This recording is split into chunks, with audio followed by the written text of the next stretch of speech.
Space was silent, but the Vorik observer frigate was anything but calm. Its interior thrummed with life, a chorus of clawed feet and hissing breaths as dozens of Vorik technicians crowded around the central scanner pit. The holographic display in the middle of the room pulsed with faint blue light, a three-dimensional silhouette of the object they had just detected. It was a ship. No, it was something like a ship, but far larger, stranger, and more armored than any vessel the Vorik had ever encountered drifting alone in deep space. "Pull in closer," hissed Commander Kyrex, his silver-scaled crest bristling with unease. "Give me a full spectrum scan. Now." Technician Vol struck the runes on his console. The hologram bloomed with color and detail, slowly rotating.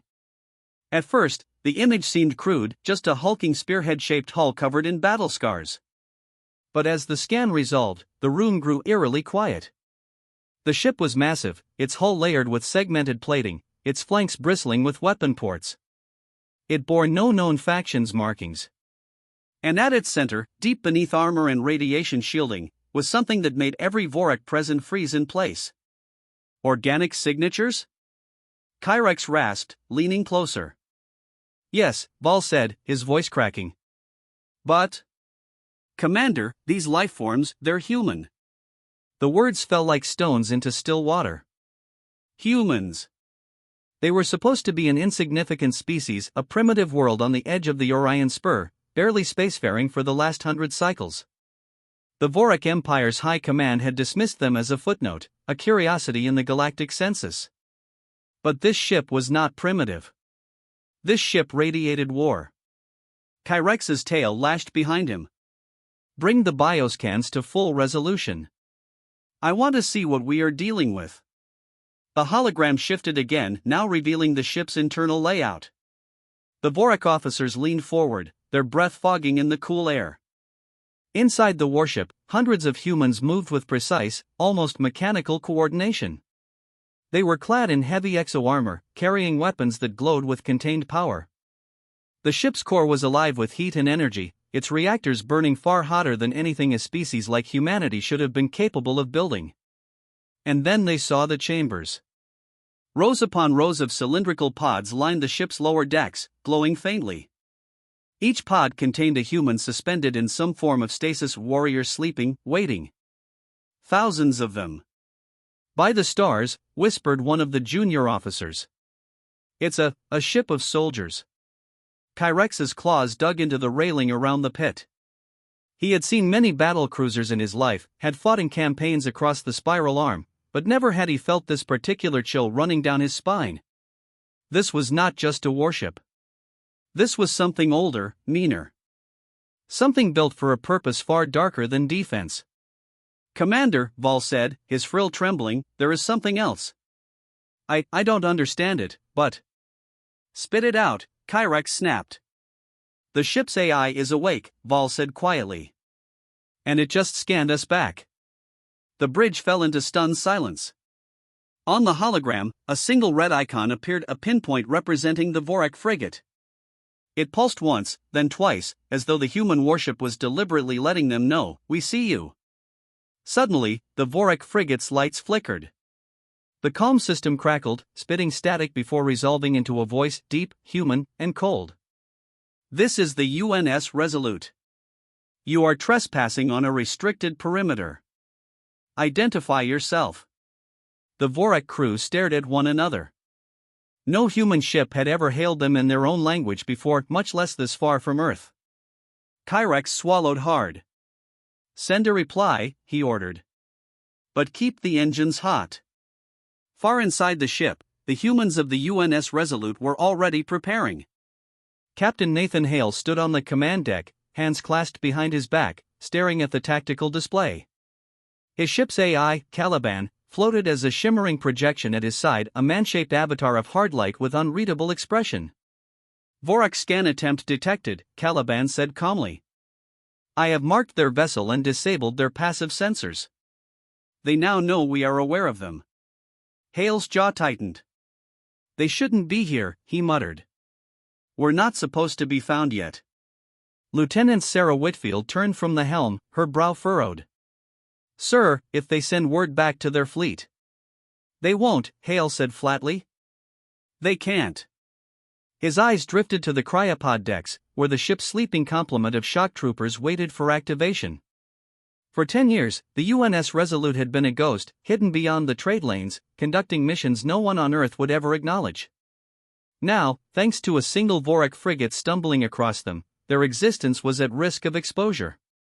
And Nathan Hale knew one thing with absolute certainty: if the galaxy learned what humanity had been building, there would be war. He exhaled slowly and gave his order. Caliban. Prepare to neutralize that frigate. Non-lethal or lethal, Hale said. There was a beat of silence, then Caliban's avatar nodded once. Confirmed. Back aboard the Vorik frigate, alarms suddenly howled. Energy spikes rippled across their consoles. The human warship's silhouette flared bright on their scanners as its weapon systems came online. Commander, they're powering weapons. Vol cried. Kyrex's decision came too late. From the void, a single flash of light lanced across space, striking the Vorik frigate's shields. The impact was not an explosion, it was a cut. Their shields collapsed in an instant, gutted by some precision beam weapon they could not even name. Evasive. Kyrex roared, but his crew never had the chance. The human warship did not fire again. Instead, its voice returned, colder this time, final. You were warned. And then the Vorik ship's systems went dead. Every screen, every light gone. The frigate drifted, powerless, as the human ship turned and vanished into the dark. Kyrex stood in the darkened bridge, his crest lying flat in shock. He could still see the hologram of that ship in his mind, the soldiers in stasis, the reactor that burned like a miniature star, the AI's calm voice. He knew one thing with dreadful certainty. This was no ordinary human vessel. This was a harbinger. And if the Vorik Empire did not prepare, they would all burn when the rest of those sleeping soldiers woke. The Vorik Observer frigate limped back into hyperspace, her engines half-dead and her crew silent. The usual chatter of technicians was gone. Instead, there was only the faint hum of auxiliary power as the ship clawed its way toward Vorik Prime. Commander Kyrex remained in the command pit, staring at the black void beyond the viewport. He hadn't spoken much since the encounter. His claws tapped against the console, restless. He had faced enemy warships before, had fought battles that left fleets in ruin, but never had he faced something that looked straight into his soul and let him live only because it chose to. The Vorik believed themselves the dominant power of this quadrant. Their fleets were vast, their war machines unmatched. But what they had seen in that silent, hulking vessel was not fear. It was not even hostility. It was warning.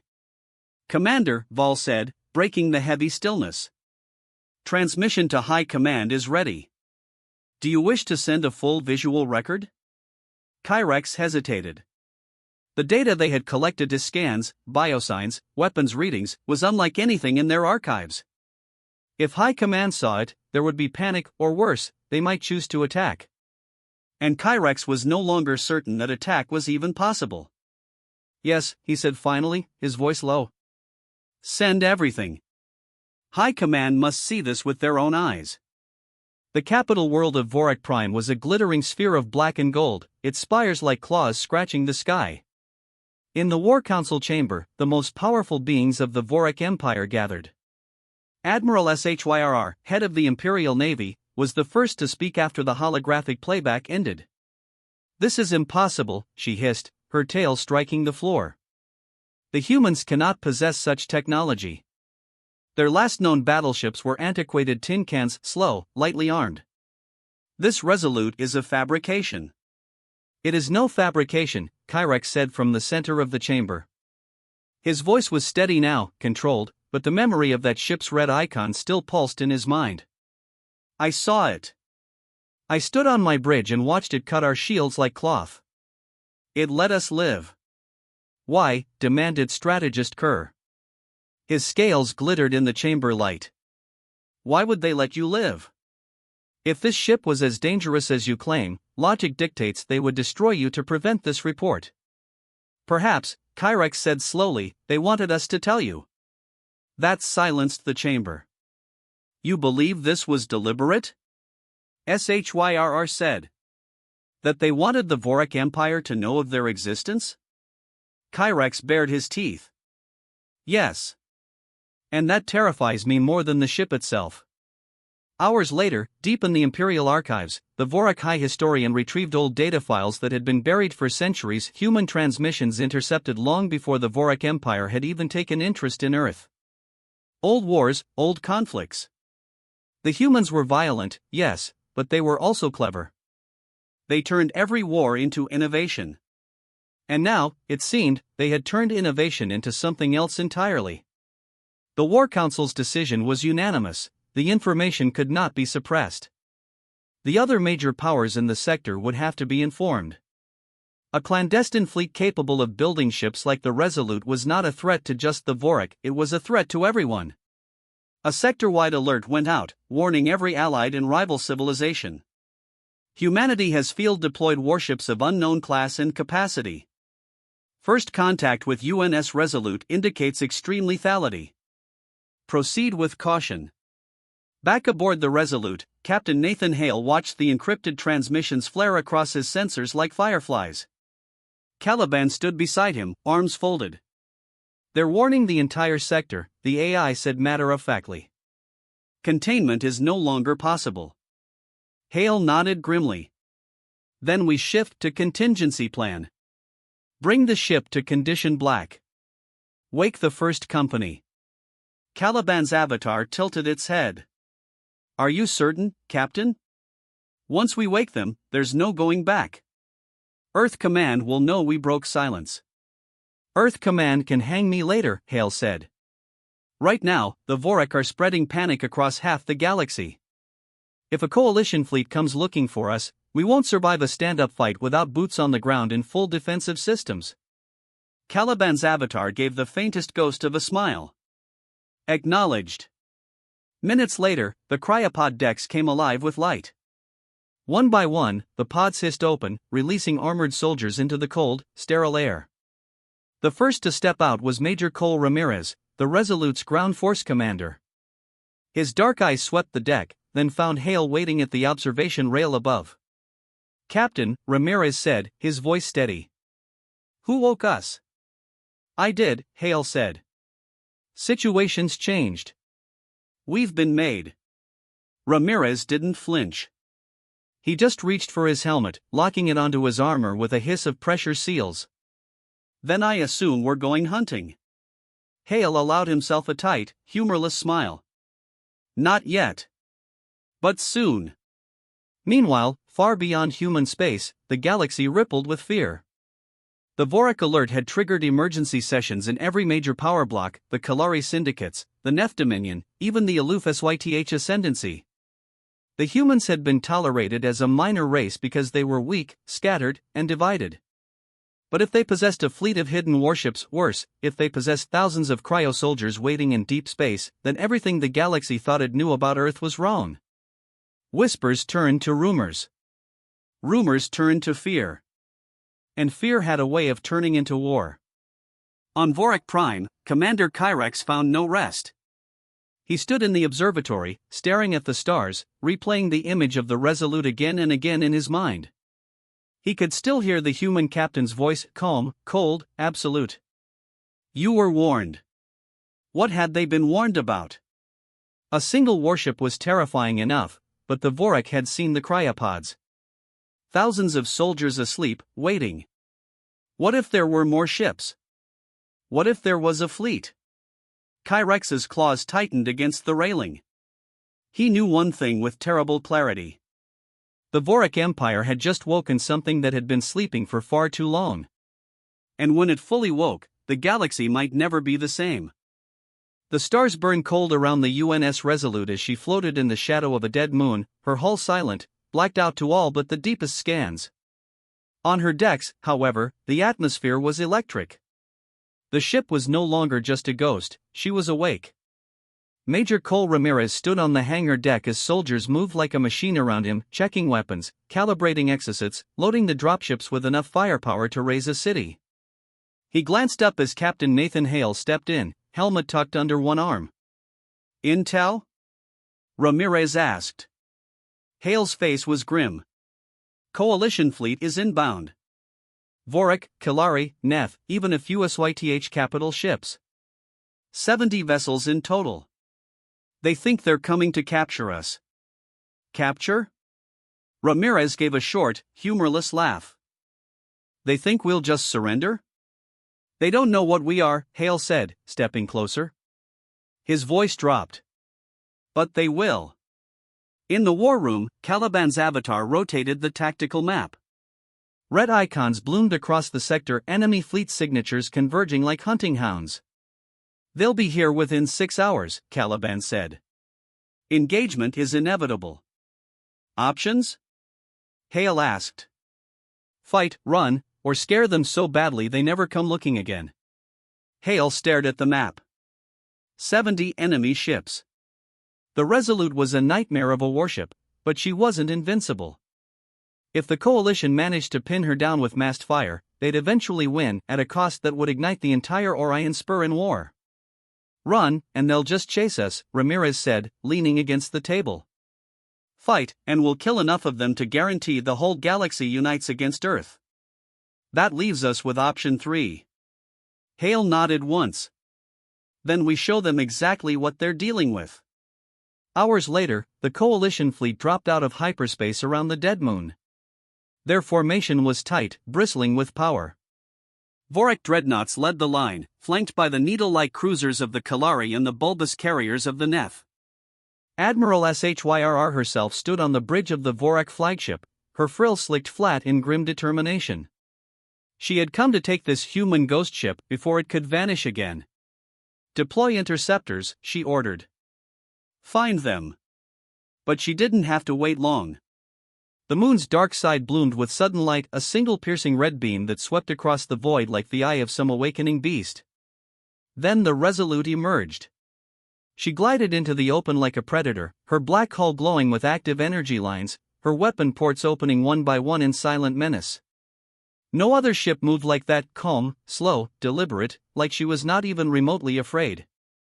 A transmission cut across every frequency, human and alien alike. Captain Nathan Hale's voice was iron. This is Captain Hale of the UNS Resolute. You have entered a restricted war zone. Turn back immediately. This is your only warning. The Coalition admirals bristled. Some called for immediate attack. Others hesitated. But before they could agree on anything, the Resolute acted. Her main guns roared, not at the fleet, but at the empty void. The beam tore a hole through an asteroid half a light second away, vaporizing it into incandescent plasma. The message was clear: this is what we can do to you. Then Caliban launched the next part of the plan. Dozens of pods released from the Resolute's underbelly, streaking toward the Coalition ships before anyone could react. They weren't weapons, not exactly. They were message drones, broadcasting real-time feeds of what lay inside the Resolute. The Coalition admirals watched in silence as images flickered across their command decks, thousands of human soldiers waking from cryosleep, suiting up, locking rifles into place. Weapons bays crammed with experimental rail cannons, drone swarms, thermonuclear warheads stacked like toys. And then, the final image, a map. Hundreds of red markers lighting up across human space. More ships. More Resolutes. Gods of the Void, whispered one Kalari commander. They have a fleet. On the bridge of the Vorik flagship, Admiral SHYRR's claws dug into the railing. They're daring us to fire, she said. No, Commander Kyrex said quietly from behind her. His crest was flat, his voice low with the weight of memory. They're warning us, the same way they warned me. SHYRR turned on him. You want us to retreat? After we gathered the entire coalition? I want us to live, Kyrex said simply. But one captain in the coalition fleet was not so cautious. A Neth cruiser broke formation and fired a missile spread toward the Resolute. Hale didn't hesitate. Caliban. Firing solution locked. The Resolute's point defense grid flared like a small star, cutting every missile into molten fragments before they came close. Then her main guns pivoted, firing a single round. The Neth cruiser vanished in a flash of white, vaporized. The fleet froze. No one moved. For a long, breathless moment, the void was utterly still. And then, one by one, the coalition ships began to turn. First the Kalari. Then the Vorak. Even the SITH warships, aloof and ancient, broke off formation and withdrew into hyperspace. Within minutes, the entire fleet was gone, leaving the Resolute alone in the empty black. On the bridge, Hale exhaled slowly. Ramirez grinned under his helmet. "Well, Captain, I'd say they got the message. Let's hope they share it with the rest of the galaxy," Hale said. He sank into the command chair, the weight of the moment settling on his shoulders. Because next time, they might bring 1,000 ships. Caliban's avatar tilted its head. "And we'll be ready." Far away, on Vorak Prime, Commander Kyrex stood before the War Council once more. He told them everything he had seen in the ship, the soldiers, the impossible power they wielded. And when he was done, he said one final thing. "We must leave them alone," Kyrex said. "If humanity wishes war, they will bring it to us. Until then, I advise we give them the one thing they seem to want most: silence." Admiral SHYRR stared at him for a long moment, then finally inclined her head. "So be it." Deep in the void, the UNS Resolute turned away from the dead moon, her engines flaring as she vanished into faster-than-light travel. Behind her, the sector was quiet, for now. But across the galaxy, whispers were spreading. Whispers of a hidden human fleet. Whispers of soldiers sleeping in the dark, waiting for the day they would march. And for the first time in centuries, the great empires of the spiral arm felt something they had almost forgotten. Fear.